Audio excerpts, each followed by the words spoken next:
Lewis Hamilton contre Nico Rosberg. C'est l'une des plus grandes rivalités de l'histoire de la Formule 1. Deux amis d'enfance réunis dans la meilleure voiture de la grille qui se battent pendant 3 saisons consécutives pour le titre de champion du monde. Cette lutte nous a offert des moments historiques, comme il y a 12 ans lors du Grand Prix de Bahreïn 2014, une des courses les plus marquantes de l'ère hybride, mais surtout le point de départ de la rivalité entre Lewis Hamilton et Nico Rosberg. Ce week-end devait avoir lieu le Grand Prix de Bahreïn 2026 à Sakhir, mais comme vous le savez, la course a été annulée à cause du contexte géopolitique. L'annulation de 2 Grands Prix de Formule 1 prévus mi-avril à Bahreïn en Arabie Saoudite. Alors pour vous faire patienter jusqu'au Grand Prix de Miami qui aura lieu dans un mois, c'est le moment de faire revenir les flashbacks. Si vous êtes satisfait, n'hésitez pas à nous le dire dans les commentaires et à le faire savoir en mettant un j'aime. Et sans plus tarder, il est temps de revoir ensemble le Grand Prix de Bahreïn 2014 de Formule 1.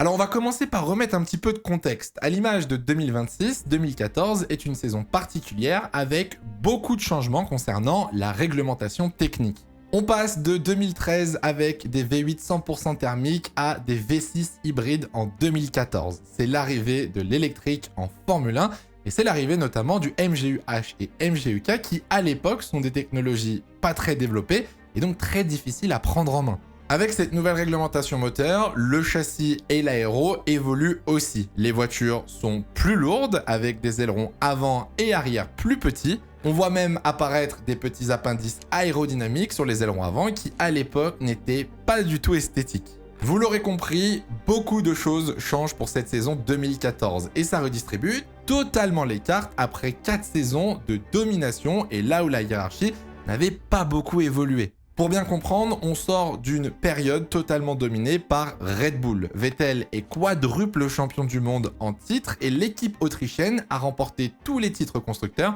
depuis 2010. Sauf que cette réglementation ne joue pas en faveur de Red Bull. Vettel, qui avait l'ambition d'aller chercher un 5e titre consécutif, n'a tout simplement pas une voiture à la hauteur, et encore moins avec un moteur Renault en manque cruel de performance. Rajoutez à ça, Vettel est accompagné par un nouveau coéquipier qui lui mène la vie dure. Webber ayant pris sa retraite fin 2013, il est remplacé par un nouvel Australien, Daniel Ricciardo. Après avoir passé 2 saisons chez Toro Rosso, Ricciardo est titularisé chez Red Bull et après seulement 2 courses, il impressionne et est déjà au niveau du quadruple champion du monde. Sauf que ce qui impressionne le plus dans cette saison 2014, c'est ni Daniel Ricciardo, ni la Red Bull, mais la voiture de Mercedes. Si on remonte un petit peu, le constructeur allemand avait fait son retour en Formule 1 en 2010 pour se préparer au mieux à ce gros changement de réglementation en 2014. Et après avoir travaillé pendant de longues années, la moindre des choses qu'on puisse dire, c'est que ce travail a été une réussite. Le moteur Mercedes est tout simplement imbattable, que ce soit en termes de performance comme en termes de fiabilité. Le moteur est tellement puissant que plusieurs années après, on a appris que Mercedes avait bridé les performances de son propre moteur pour 1. Ne pas faire peur aux autres équipes et de 2. Ne pas alerter la FIA. Rendez-vous compte, mais sur les 2 premiers Grands Prix de la saison 2014, toutes les voitures équipées d'un moteur Mercedes qui ont terminé la course ont obligatoirement fini dans le top 10. Les équipes qui ont la chance d'être motorisées par Mercedes, en plus donc du constructeur allemand, sont Williams, McLaren et Force India. 3 équipes qui vont dominer le midfield pendant la totalité de la saison 2014. Concernant Mercedes, l'écurie allemande est bien évidemment largement au-dessus. Nico Rosberg a rejoint le projet en 2010 et après 4 saisons chez Williams, il s'impose rapidement comme le leader de cette équipe face à Michael Schumacher en difficulté. Nico a connu son premier succès en Chine lors du Grand Prix en 2012 en obtenant par ailleurs la première victoire de Mercedes depuis son retour en Formule 1. Pour ce qui est de Lewis Hamilton, lui, il a rejoint l'équipe en 2013, une saison avant le changement de réglementation. Après avoir remporté son premier titre avec McLaren en 2008, le Britannique n'a pas vraiment eu l'occasion de se battre pour un titre, sauf en 2010, où il échoue à quelques points à cause des problèmes de fiabilité. Lewis voit en Mercedes un nouveau chapitre dans sa vie, mais surtout dans sa carrière, et remplace Schumacher qui part définitivement à la retraite à la fin de la saison 2012. On se retrouve donc avec deux pilotes talentueux chez Mercedes, mais au-delà d'être deux pilotes, ce sont surtout deux amis. Nico et Lewis se connaissent depuis leur tendre enfance, où ils partagent ensemble les circuits de karting. Pour avoir eu l'occasion de se battre pour des podiums et des victoires ensemble, et dans la même équipe, c'est un petit peu un rêve qui devient une réalité pour ces jeunes hommes. Sauf que je ne vous apprends rien, ce rêve va rapidement tourner au cauchemar en l'espace de quelques semaines et surtout pendant de plusieurs années. Bon, en ce qui concerne la saison 2014, Lewis et Nico font un début de saison exceptionnel d'un point de vue performance. Certes, le moteur est surpuissant, mais la W05 de Mercedes est une excellente voiture. Sur les deux premières courses de la saison, Lewis Hamilton prend 2 fois la pole position et remporte le Grand Prix de Malaisie, pendant que Nico Rosberg, lui, s'impose sur la manche d'ouverture en Australie après l'abandon de son coéquipier. 2 courses, 2 pole positions et 2 victoires pour Mercedes. Le début de domination se confirme. Et avant le Grand Prix de Bahreïn, Rosberg et Hamilton commencent à comprendre que cette année, le titre va se jouer entre les deux pilotes. Le Grand Prix de Bahreïn 2014 a lieu du 4 au 6 avril sur le circuit international de Sakhir. C'est la 3e des 19 manches de la saison, mais c'est surtout la 10e édition du Grand Prix de Bahreïn. Cette 10e édition marque aussi les 10 ans du Grand Prix qui était apparu au calendrier en 2004. Et pour l'occasion, les organisateurs veulent faire quelque chose de spécial. Pour la première fois à Bahreïn, le Grand Prix va se dérouler de nuit. Plusieurs centaines de projecteurs, plus de 500 km de câbles, le circuit de Sakhir sort le grand jeu et devient le 2e circuit à organiser une course de nuit après le Grand Prix de Singapour dont la première édition avait eu lieu en 2008. En réalité, derrière la volonté de bien faire les choses, entre guillemets, pour les 10 ans du Grand Prix, il y a surtout d'autres raisons. La première, c'est une volonté d'augmenter les audiences, parce que faire une course de nuit à Bahreïn, ça permet d'avoir le Grand Prix en après-midi pour les Européens, qui constitue une énorme part du marché pour la Formule 1. La deuxième raison, elle est sportive. Le circuit de Sakhir est en plein milieu du désert et certaines éditions du Grand Prix s'étaient déroulées dans des conditions extrêmement difficiles avec des chaleurs inimaginables. Faire la course de nuit, c'est donc moins contraignant pour les pilotes, mais aussi pour les voitures. Et la troisième raison, c'est que ça donne du spectacle. Parce que oui, aujourd'hui, les Grands Prix de nuit, on a l'habitude. On a le Grand Prix de Jeddah, de Las Vegas, Abu Dhabi ou encore le Qatar.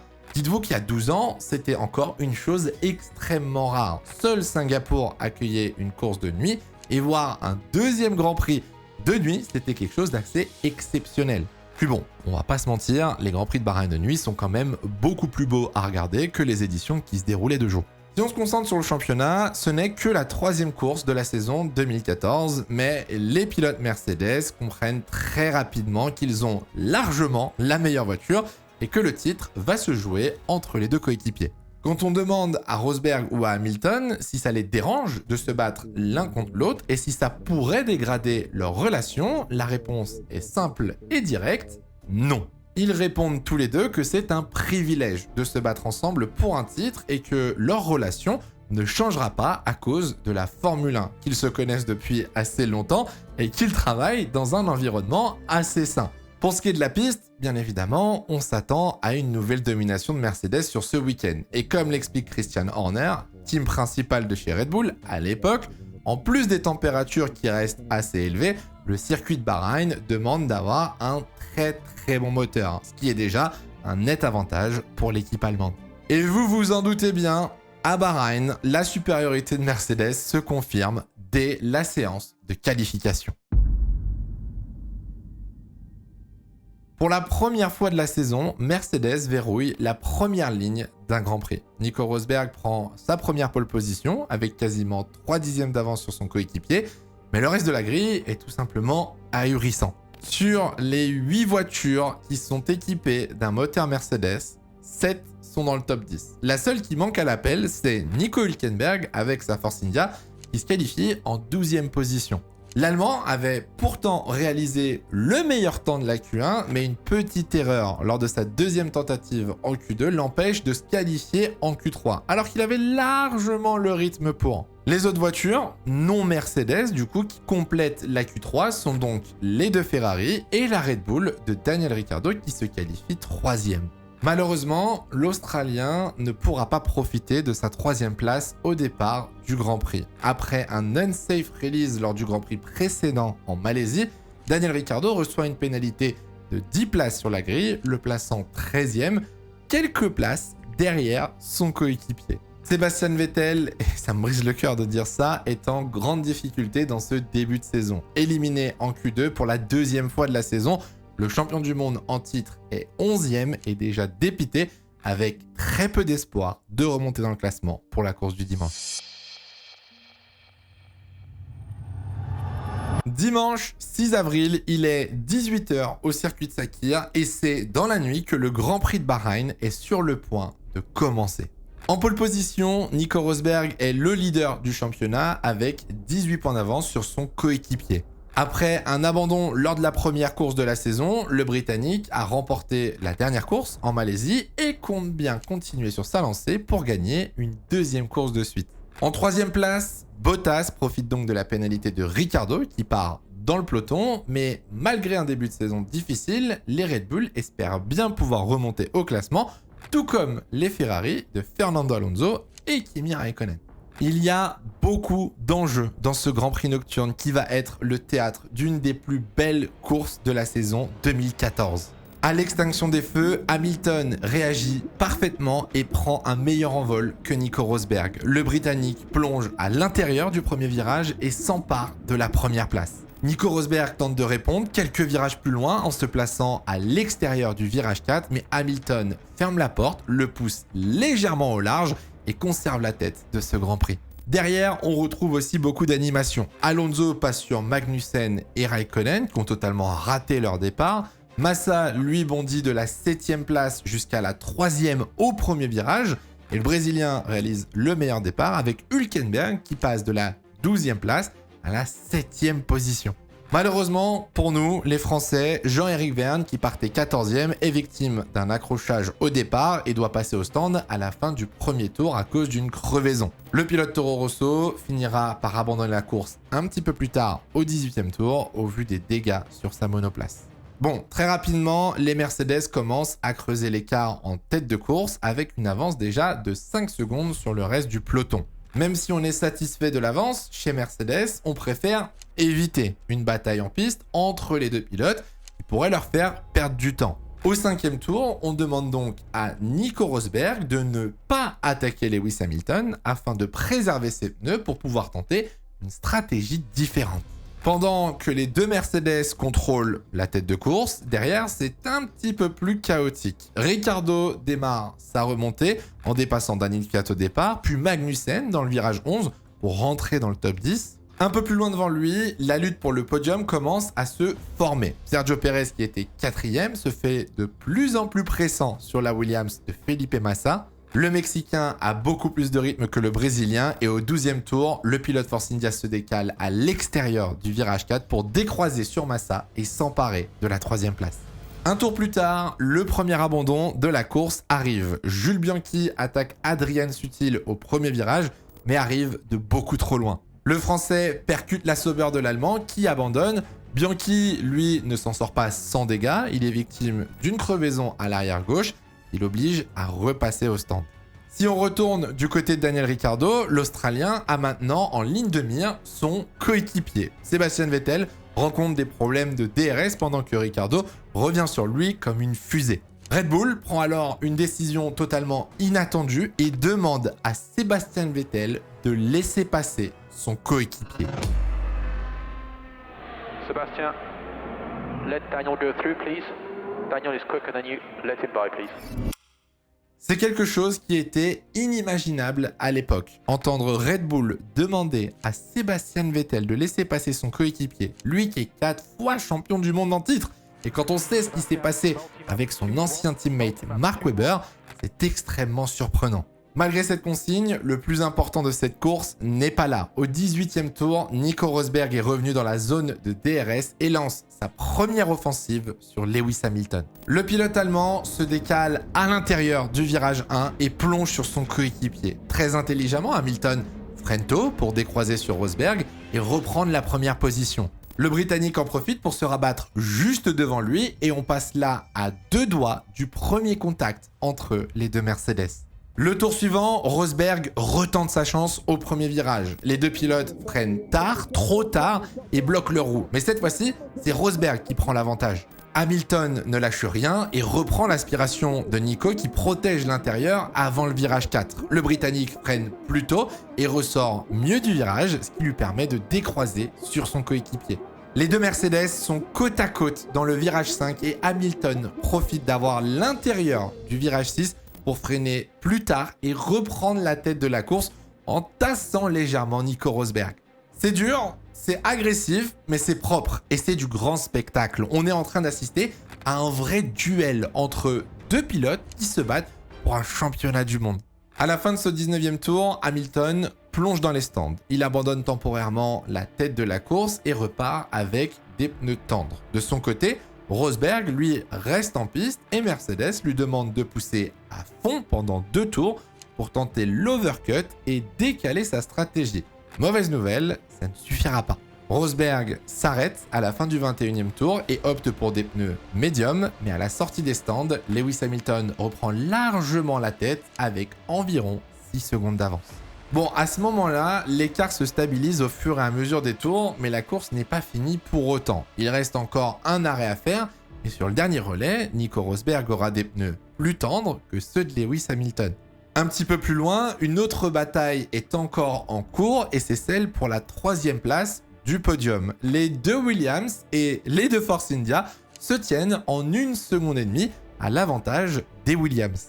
Au 26e tour, Bottas rentre au stand pour effectuer son 2e arrêt et laisse son coéquipier seul face à Sergio Pérez et Nico Hülkenberg. Massa résiste autant qu'il peut, mais finit par craquer face aux Force India qui ont beaucoup plus de rythme. Au 28e tour, le Brésilien rate sa sortie du virage 4 et Pérez en profite immédiatement pour plonger à l'intérieur du virage 6 et reprendre la 3e place du podium. Quelques virages plus loin, même scénario. Massa ressort mal du virage 8 et cette fois c'est Hülkenberg qui le dépasse par l'extérieur dans le virage 9 et en l'espace de quelques secondes, Felipe Massa vient de perdre 2 positions. Mais la course continue, les écarts se stabilisent, la 2e vague d'arrêt au stand commence. Quant au 41e tour, un événement vient perturber mais surtout relancer ce Grand Prix de Bahreïn 2014. That's Esteban Gutierrez and Pastor Maldonado. Almighty shunt from the side there. La safety car entre en piste après un accident qui, honnêtement, résume assez bien une certaine époque de la Formule 1. Maldonado ressort des stands, donc juste derrière Gutierrez, et arrive au premier virage. Plutôt que de patienter un minimum, le Vénézuélien freine beaucoup trop tard, se loupe totalement et vient littéralement satelliser la Sauber du Mexicain. La voiture de Gutiérrez décolle, part en tonneau. Alors, c'est impressionnant hein, visuellement. Heureusement, rien de grave pour Esteban Gutiérrez. Il abandonne tout simplement. Et Maldonado, lui, prend un 10 secondes de stop and go. Une pénalité qui, honnêtement, était bien méritée. Vous ne suiviez peut-être pas la F1 à cette époque, mais voir Maldonado faire ce genre d'erreur, c'était presque normal en fait. Ça colle complètement au personnage, parce que le Vénézuélien était capable du meilleur sur ses meilleurs jours, comme du pire. Et là, on est clairement sur une situation catastrophique, avec une action incompréhensible, presque absurde, surtout dans un moment où il n'y avait absolument aucune raison de prendre autant de risques. Bon, au-delà de l'accident, cette safety car relance totalement la course. Parce que jusqu'à maintenant, les Mercedes étaient en train d'écraser la concurrence avec plus de 45 secondes d'avance sur le 3e. De son côté, Lewis Hamilton, lui, avait une avance de quasiment 10 secondes sur Nico Rosberg, donc autant vous dire que sans cet événement, la fin de la course aurait été beaucoup plus calme. Sauf que là, tout est remis à zéro pour la fin du Grand Prix. Hamilton et Rosberg profitent de la safety car pour rentrer au stand et changer de pneus. Après avoir fait 2 relais de suite sur les pneus tendres, Lewis est obligé de chausser les pneus médiums, alors que Rosberg, lui, peut se permettre de repasser sur des pneus tendres. Sur le papier, au moment de la relance, l'avantage, il est clairement du côté de Rosberg. Juste avant que la safety car rentre, le classement est donc le suivant. Lewis Hamilton mène devant Rosberg et Perez. Hülkenberg est 4e devant Button, Vettel et Ricciardo. Les Ferrari d'Alonso et Raikkonen sont 10e et 11e, juste derrière les 2 Williams. La safety car s'efface à la fin du 46e tour et dès que ça repart, on sent tout de suite que ça ne va pas être une simple reprise tranquille. La safety car rentre et Hamilton protège directement l'intérieur au premier virage. Rosberg reste juste derrière en observation, puis se met dans l'aspiration du Britannique pour tenter de le dépasser au 4e virage. Hamilton protège une nouvelle fois l'intérieur et ouvre sa trajectoire pour pousser une nouvelle fois son coéquipier au large et garder la tête de la course. Le DRS reste de nouveau disponible au 49e tour et les Mercedes roulent sur un rythme hallucinant. Pour que vous puissiez comprendre, seulement 3 tours après la relance de la course, Hamilton et Rosberg comptent déjà 9 secondes d'avance sur Perez qui est 3e. Les 2 pilotes Mercedes se battent pour la tête, mais réussissent à coller en même temps 3 secondes par tour au reste de la grille. C'est pour vous dire, à l'époque, l'avantage que Mercedes pouvait avoir. Au 51e tour, les flèches d'argent continuent de prendre de l'avance. Rosberg recolle à Hamilton grâce au DRS et à ses pneus tendres. Et dès le tour suivant, Nico Rosberg retourne à la charge. L'Allemand plonge à l'intérieur du premier virage sans freiner trop tôt pour bloquer l'intérieur et empêcher Hamilton de décroiser. Le Britannique retarde son freinage et garde la tête de la course en passant par l'extérieur cette fois-ci. Dans la ligne droite qui mène au 4e virage, Hamilton protège de nouveau l'intérieur. Rosberg plonge donc à l'extérieur, mais son coéquipier le tasse une fois de plus. Mais Rosberg n'abandonne pas et il insiste à l'approche du virage 6. Les 2 Mercedes sont une nouvelle fois côte à côte. Hamilton freine plus tard à l'intérieur et garde la tête de cette course. L'Allemand échoue encore une fois, mais ce n'est que partie remise. Au tour suivant, alors qu'il ne reste que 5 tours de course, Rosberg tente une nouvelle fois sa chance à l'intérieur du virage 1. Cette fois, le pilote allemand freine tard, très tard et beaucoup trop tard. Hamilton décroise facilement pour garder la première position. Les Mercedes, à ce moment-là, sont sur une autre planète et nous offrent une bataille exceptionnelle dans la nuit de Bahreïn. Les 2 pilotes sont à la limite de ce que peuvent offrir leurs voitures et ils continuent de creuser l'écart avec le reste du peloton. Rosberg, avec le DRS et des pneus plus tendres, semble nettement plus rapide qu'Hamilton, mais le Britannique défend extrêmement bien sa position. On a là des tours extrêmement agréables pour les fans, mais vous vous le doutez bien, beaucoup moins sympathiques pour les personnes sur le muret des stands de chez Mercedes. On voit Toto Wolff et Padillo qui semblent extrêmement tendus et stressés, mais heureusement pour eux, cette bataille n'ira pas plus loin. Nico n'aura plus l'occasion d'attaquer son coéquipier et Lewis Hamilton remporte le Grand Prix de Bahreïn 2014 avec 1 seconde d'avance sur son coéquipier. Perez termine 3e et signe son 4e podium en Formule 1, 24 secondes derrière les Mercedes. 24 secondes en 10 tours. Ça veut dire que les Mercedes tournaient 2,4 secondes plus vite en moyenne par tour. De son côté, Ricciardo parvient à remonter de la 13e à la 4e place devant Hülkenberg et Vettel qui a réussi dans les derniers tours à défendre sa 6e place face aux Williams malgré un énorme manque de vitesse de pointe.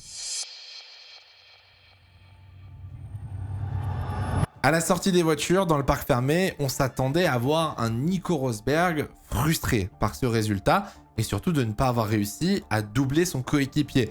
Mais étonnamment, ce n'est pas du tout le cas.